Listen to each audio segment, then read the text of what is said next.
हरिओम विद्यार्थी मित्रों, अपने हिंदी में चैप्टर 8 यानी कि पाठ 8 राजा का हिस्सा जो पिछली बार पीरियड था तब मैंने आपको समझाया था। अब हम आगे देखते हैं। पेज नंबर है 55।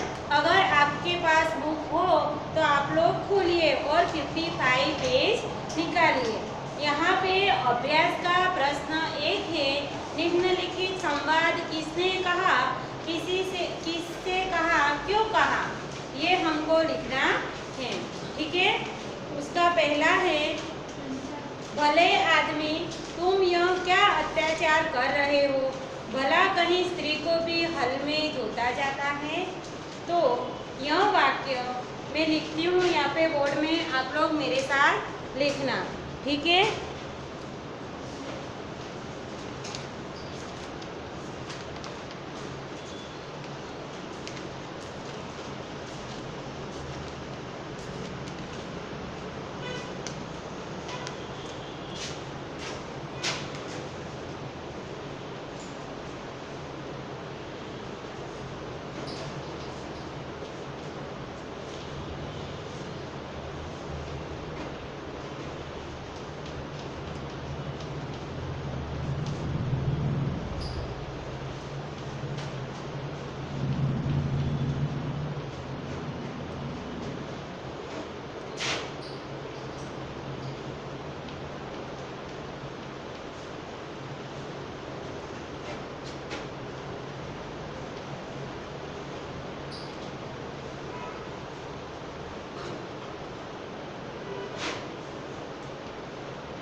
यहाँ पे पहला वाक्य था, भले आदमी तुम यह क्या अत्याचार कर रहे हो, भला कहीं स्त्री को भी हल में जोता जाता है।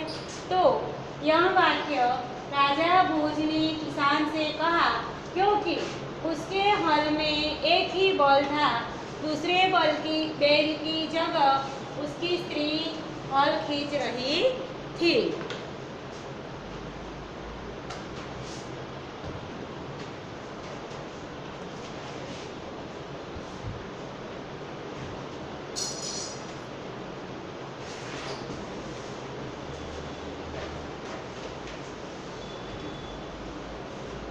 इसके बाद है दूसरा वाक्य,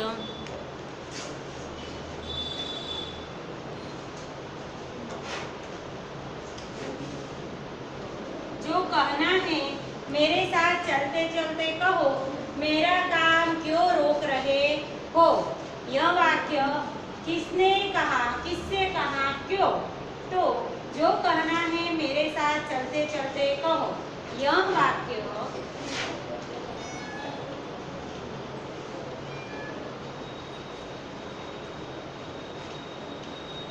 किसान ने राजा भोज से कहा क्योंकि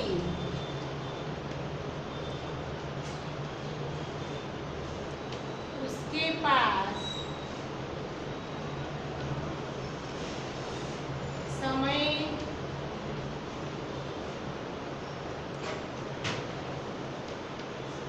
नहीं था।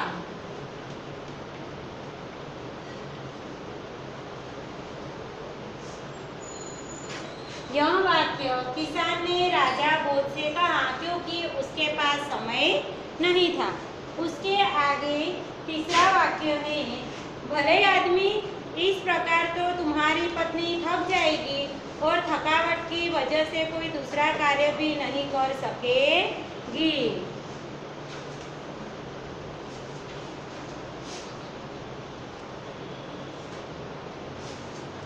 तो यह वाक्य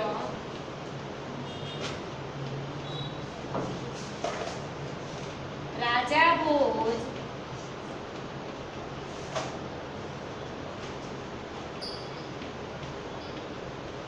किसान से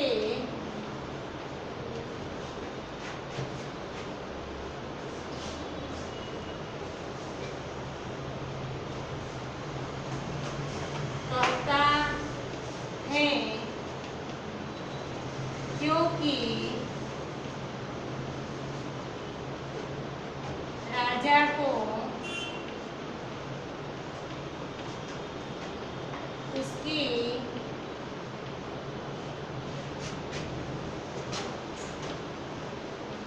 पत्नी पर दया आ गई।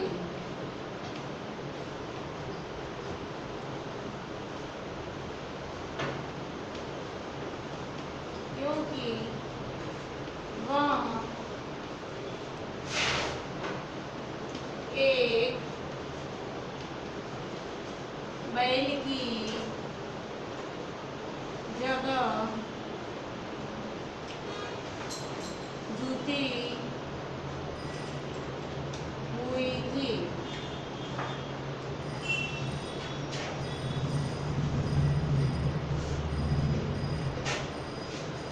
यह वाक्य राजा भोज किसान से कहता है क्योंकि राजा भोज को उसकी पत्नी पर दया आ गई, क्योंकि वह एक बैल की जगह झुकी हुई थी। उसके बाद है चौथा वाक्य, ये मोती तुम्हारे खेत में उगे हैं, इन पर तुम्हारा हक है। यह वाक्य राजा भोज ने किसान से कहा क्योंकि किसान के खेत में पैदा हुई मोतियों का स्वीकार करना उन्हें उचित नहीं समझा।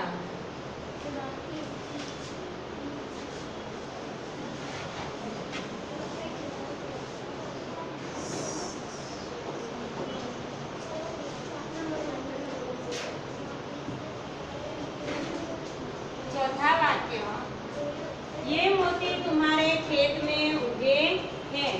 यह वाक्य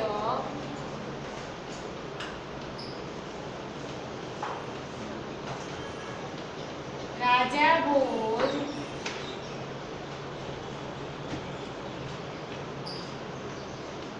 किसान से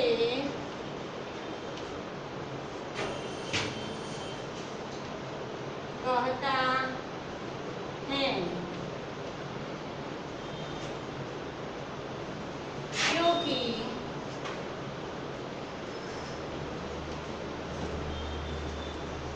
किसान के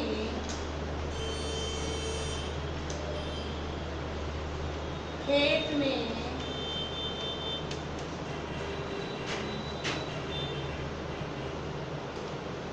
हुए मोती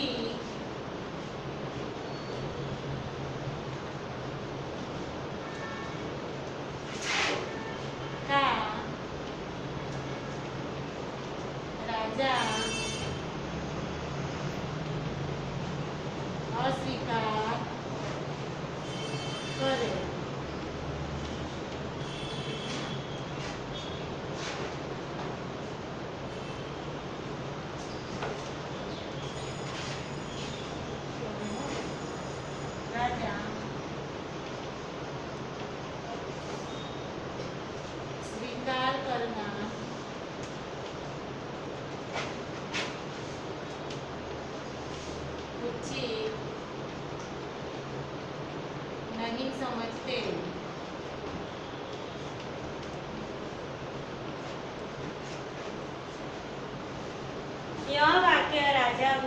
किसान से कहता है, क्योंकि किसान के खेत में हुए मोती का राजा स्वीकार करना उचित नहीं समझते।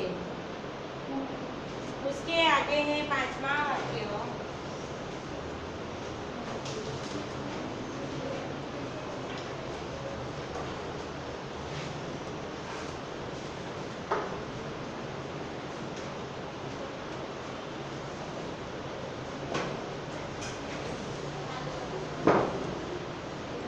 नहीं महाराज, आप इन्हें राजकोष में जमा कर लें और गरीबों की भलाई के लिए काम में ले। यह वाक्य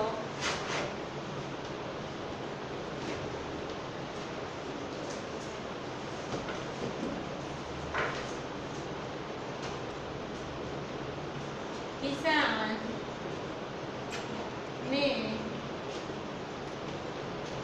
राजा भोज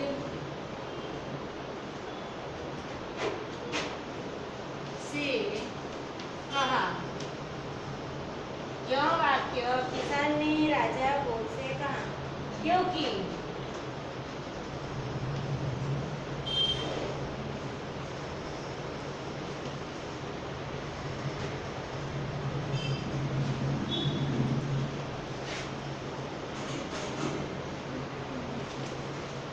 मोती राजा के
यह वाक्य किसान ने राजा भोज से कहा, क्योंकि मोती राजा के परिश्रम से ही उसके खेत में उगे थे, इसीलिए उन मोतियों पर किसान का हक नहीं है।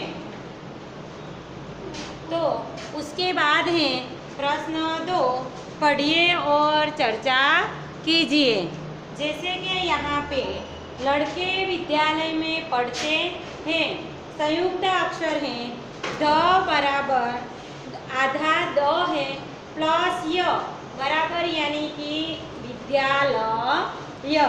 उसके बाद दूसरा है भिखारी द्वार पर खड़ा है, द्वार के नीचे लाइनिंग की है, संयुक्त अक्षर में ध्व बराबर ध्व यानी कि द और व जोड़ा अक्षर है, उसको अलग किया है द प्लस व, द और व जोड़ा अक्षर है, इसीलिए द्वार शब्द बनता है। कौन सा शब्द बनता है? द्वार। यहाँ शुद्ध घी मिलता है, यहाँ शुद्ध घी मिलता है। तो जो शुद्ध शब्द है उसके नीचे लाइनिंग की है शुद्ध, यानी कि यहाँ पे भी दो जोड़ा अक्षर हैं, द और ध दोनों जोड़े हुए हैं। तो संयुक्त अक्षर में दोनों जोड़े हुए हैं, इसीलिए पूरा शब्द बनेगा शुद्ध। आपको आना चाहिए, आधा अक्षर है, दोनों आधा अक्षर जोड़े होते हैं तभी एक अक्षर पूरा बनता है। अशोक चक्र हमारा राष्ट्रीय चिन्ह है। क्या है? अशोक चक्र हमारा राष्ट्रीय त्योहार हमारा राष्ट्रीय चिन्ह है। चिन्ह मतलब च है वो पूरा अक्षर है, ह और न दोनों आधे आधे अक्षर मतलब यानी कि दोनों जोड़े हुए हैं, इसीलिए वो जोड़ा बड़ा अक्षर है। ह प्लस न जो बराबर चिन्ह, ह आधा है और न भी आधा है। आप लोगों को पता है आधा अक्षर यानी कि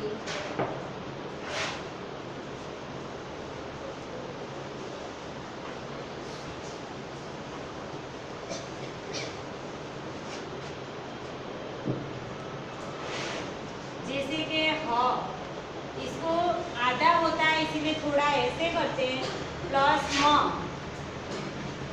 तो ह और म जोड़ा होगा, इसीलिए यहाँ पे पहले दिया होगा ब्राह्मण, उसको अलग करना है। तो कैसे करेंगे? ह और म दोनों जोड़ा अक्षर है, इसीलिए पूरा शब्द बनाना है। तो ब्राह्मण, म और ह क्या किया? जोड़ दिया। उसके जैसे ही नीचे बनवीर का उद्देश्य राजगादी पाने का था।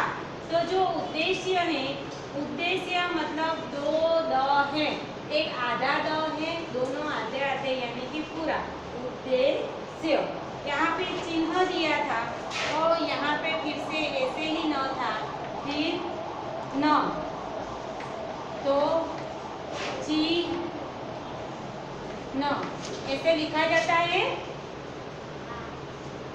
उसके बाद प्रश्न के उत्तर दीजिए। किसान खेती के लिए किन किन साधनों का उपयोग करता है, चर्चा कीजिए।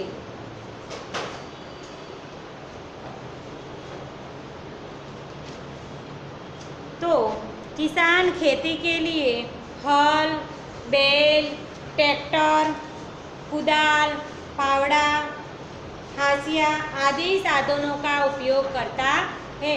आप लोगों ने देखा होगा जब किसान खेत जोत रहा है तब उसको बैल की ज़रूरत होती है, हल की ज़रूरत होती है।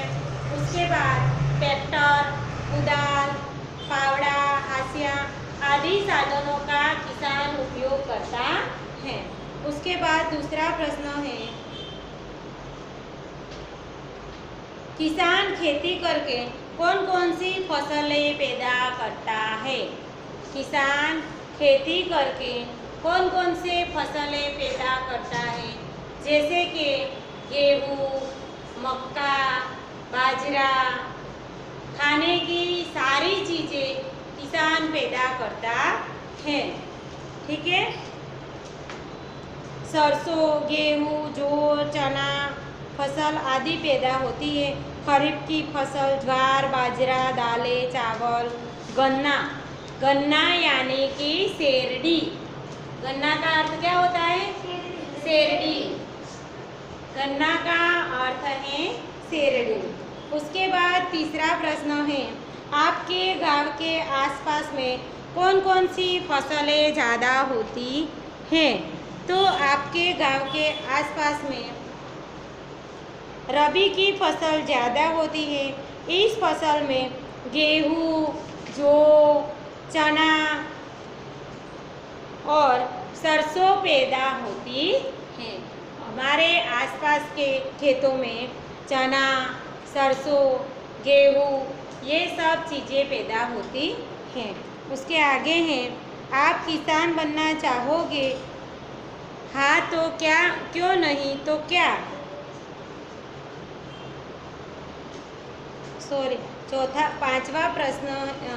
चौथा प्रश्न है, किसान हमें किस प्रकार उपयोगी है? तो किसान की मुख्य उपयोगिता गांव में होने वाली खेती में है। किसान की उपयोगिता कहाँ है? गांव की खेतों में होने वाली खेती में है। खेती करके वह तरह तरह के अनाज, सब्जियां पैदा करता है। किसान मूंगफली और गन्ने की फसल भी पैदा करता है। उनके द्वारा उत्पन्न अनाज, सब्जियां आदि चीज़ें बाजार में उपलब्ध है, जो वहाँ से हमें प्राप्त होती है, मिलती है, हम वहाँ से खरीद सकते हैं। उसके बाद आगे हैं, क्या आप किसान बनना चाहोगे? हाँ तो क्यों, नहीं तो क्यों? आप किसान बनना चाहोगे? हाँ तो क्यों बनना चाहोगे? नहीं तो क्यों नहीं बनना चाहोगे? हाँ, मैं किसान बनना चाहूँगा। किसान बनने से अनेक लाभ हैं। गांव की हवा शुद्ध मिलती है। पहले क्या मिलती है? किसान बनने से हमें गांव की शुद्ध हवा मिलती है। पीने के लिए शुद्ध पानी मिलता है। उसके बाद शीतल हवा मिलती है। खेत में पैदा हुई ताज़ी सब्जियां हमको मिलती है और खाने को हमको अनाज मिलता है। अनाज बाजार से खरीदना नहीं पड़ता। अपनी पालतू गाय भैंस का ताज़ा दूध हमें मिलता है पीने को। अब तो गांव में विद्यालय और दवाखाने भी हो गए हैं, इसीलिए हमको किसान बनना अच्छा लगता है। उसके बाद आगे हैं, आप बैलगाड़ी में बैठकर घूमना चाहोगे या मोटर गाड़ी में? क्यों? आप बैलगाड़ी में बैठना चाहोगे या मोटर गाड़ी में?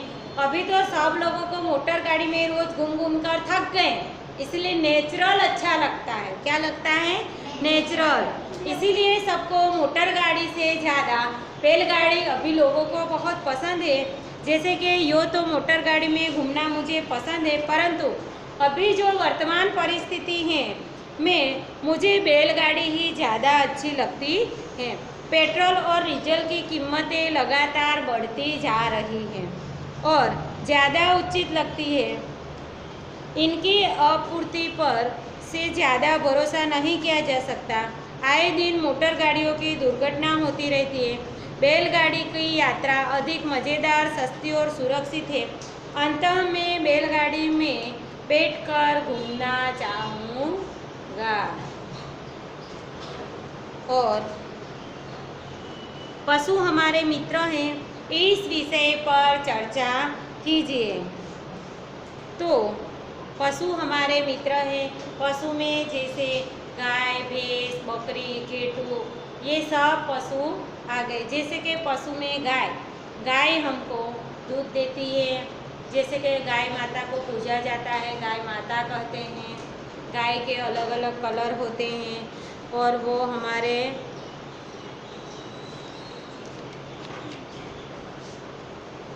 गाय का ताज़ा घी मिलता है, वो हमको दूध देती है। और मेरे दादी गांव से गाय का ताज़ा घी बेचती है, हमारे घर उसी का उपयोग होता है। मेरे दादाजी भी गाय के भैंस का मावा भेजते हैं। इस तरह हमें पशुओं का हमारे मित्र कहा जाता है। उसके बाद यहाँ पे आगे हैं स्वाध्याय। जो स्वाध्याय के प्रश्न हैं, राजा भोज ने भ्रमण करते हुए क्या देखा? तो राजा भोज ने भ्रमण करते हुए देखा कि एक किसान बैल की जगह अपनी पत्नी को जोते हुए खेती में हल जोत रहा था। दूसरा है, राजा भोज ने किसान के पास जाकर क्या कहा? तो राजा भोज ने किसान के पास जाकर कहा, अरे भगवान, कभी पत्नी को हल में जोता जाता है? किसान की पत्नी खेती के काम में क्यों मदद कर रही थी? क्योंकि किसान के पास दूसरा बैल खरीदने के पैसे नहीं थे। किसान को राजा भोज के 2 बैल मिलने पर खेती की फसल में क्या फर्क हुआ? तो किसान को राजा भोज के 2 बैल मिलने पर खेती में मोतियाँ उगे थे और बहुत सारी अच्छी फसल पैदा हुई। तो हम यहाँ तक रखते हैं। जो आगे का स्वाध्याय है, जो बाकी है, वो नेक्स्ट पीरियड आएगा तब मैं आपको करवाऊँगी। आज का ये लेक्चर यहाँ पे पूर्ण करती हूँ। नमस्ते विद्यार्थी मित्रों।